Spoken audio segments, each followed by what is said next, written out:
This is an interview with Dr. Poidevin in Adelaide in 2004. During World War II, Captain Poidevin was a medical officer in the 2nd 12th Field Ambulance, and in that capacity he was captured and became a prisoner of war of the Japanese on Timor in the early stages of 1942. After some months he was then shifted to Java, and he remained on Java for the duration of the war. It is of interest to note that during the period he was on Java he did 148 major operations. It was a duty which was forced upon him by the necessity of the occasion. He did not have the training, the actual training for that, with that skill. But it's better if I leave it now to Les to tell his story in his own words. Good morning, Les. Thank you very much for making yourself available for this interview this morning. I wondered if you'd commence by telling us when you were born, where you were educated, particularly your secondary education, yes, university, and where you obtained your medical degree. Yeah. Well, I was born in Timor, a suburb of New South Wales, suburb on Sydney Harbour. I was born there on the 28th of January 1914, and my father was a general practitioner in Timor in those days. He'd been quite a famous sportsman, but when he came back to Australia from all his sporting was mainly in England, he had a practice in Neutral Bay. So he had a little car called a Clement Bayard, and as a little boy I used to like getting in the car and doing rounds with him, and I was brought up in that atmosphere of general practice. Then when I grew up, I went to a public school to start with, Bondi Public School, for about 2 years, and then I went to Sydney Grammar School. My father wondered whether he'd send me to Newington or Shore or Sydney Grammar School, but the headmaster of Sydney Grammar School was H.S. Detman, and he was considered one of the best headmasters. So I was there for 6 years until 1931, and I was sitting from a leaving in November when Father died in the middle of my exam. So I had to face up to the second half of the exams, with a pretty distressed situation. I was 17 then, and Father died suddenly. So I was without a father from then on, but then the problem came. I always wanted to do medicine, and we had no money. Father left us nothing except a mortgage, but my uncle was the general manager of the Bank of New South Wales in George Street, and he said, Les, he said, if you want to come into the bank, he said, I'll get you a job in the bank straight away, and you can wear long pants and get £2.10 a week.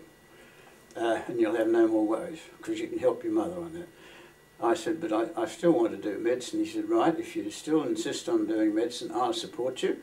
I'll put you through medicine, and I'll look after you and your mother. So I decided to do that, but it wasn't an easy decision to make, but anyhow, I did it. And so I got through medicine, and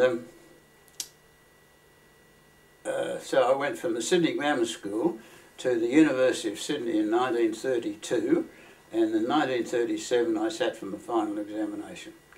In 1938 we were inducted into the thing, and I became a doctor. And I became a resident medical officer at Royal Prince Alfred Hospital in 1938, and in 1939 I was asked to stay on as a senior. So I had 2 years at Prince Alfred, and then the war got us. That's my education, Sydney Grammar School, Sydney University. Thank you. When you went through university, did you have any colleagues who later became members of the Australian Army Medical Corps? Oh yes, lots. John Lowenthal was probably the most famous one, because he was the man who got hold of in the Middle East, he got hold of the penicillin. He was using penicillin there in the very earliest days of its use, and then he came back and he became a cardiologist, and he did the first he set up the cardiology in Prince Alfred Hospital so that the theatre there is known as the Lowenthal. The set of theatres is known as the Lowenthal Theatres. John was the famous one, but then there was a whole lot, Bob Melville and Cameron and lots of us. They all joined up pretty soon. And I had to debate it for a while because I'd just, as I left Prince Alfred at the end of '39, I was invited to go up to Scone to do a locum for Dr. Walter Pye because he wanted to go for a holiday for a fortnight. So I said, well, I was doing nothing, I'd go up there. And at the end of the fortnight, Walter came home. He seemed to like what I'd done, and he said to me, I'd like you to stay on till Easter. So I saw no reason why not. I could have joined the army then, but I said, well, I'd like, because I enjoyed general practice, and I was enjoying working there. And we got on very well. And at the end of that time, at Easter, he said, I want you to be a partner of mine now. Would you consider a partnership? And I said, yes, I would. So I became a partner then. I wasn't on 50%, I was on 40% then. He was the boss and he had all the gear. Anyhow, I remained a partner and a very happy partner of Walter Pye, even through the war years, because when I went away, he carried on all my practice. He earned money for me. I got a quarter of the income, and he put it away. And when I got home, he gave me all that, and I joined in again with him very quickly after I came home after the war. I wanted to get back into practice and forget all about the war and the prisoner of war camp and everything else. So that's why I went straight into general practice after I came home. Thank you. I think you garaged your car while you were away or something like that. Yeah. Well, just before I went away, I thought, well, if I ever do come home, there won't be any cars available, but I'll buy one. So I bought a Vauxhall Coupe, the small Vauxhall 12 horsepower it was. It was the second highest one. There was a little Vauxhall 4 and this was a Vauxhall 6. And I said to Walter, well, you look after it while I'm away. And he put it in the garage and he used it occasionally just to keep it going. But when I came back into Sydney Railway Station and out to the hospital at Concord, somewhere there, the big hospital, and I met my mother there and my car. He had my car there and my mother there. Lovely. So we had a great reunion.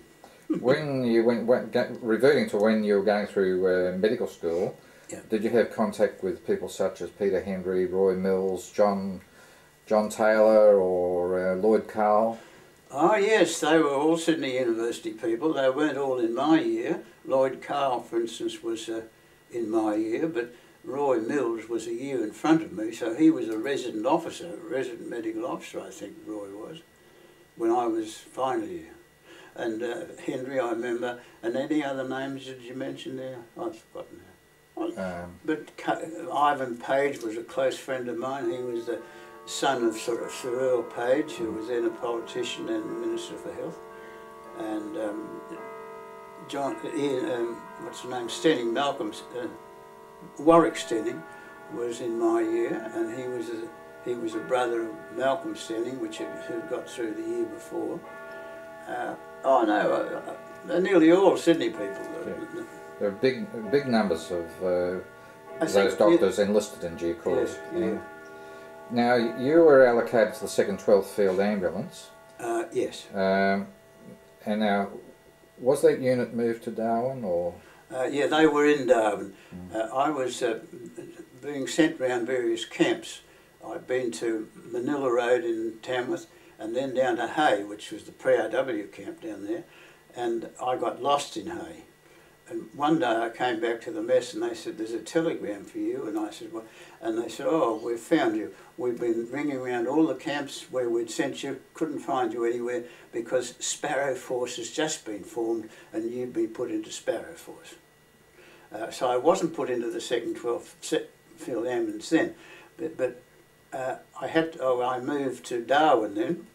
I had 10 recruits I got from the showground, so I had 10 people, 10 boys to look after, and myself, and then Boyd White had his 10, he was going to Ambon, and we went up to Darwin together. And when we got there, we went into residence in the 2nd 12th Field Ambulance,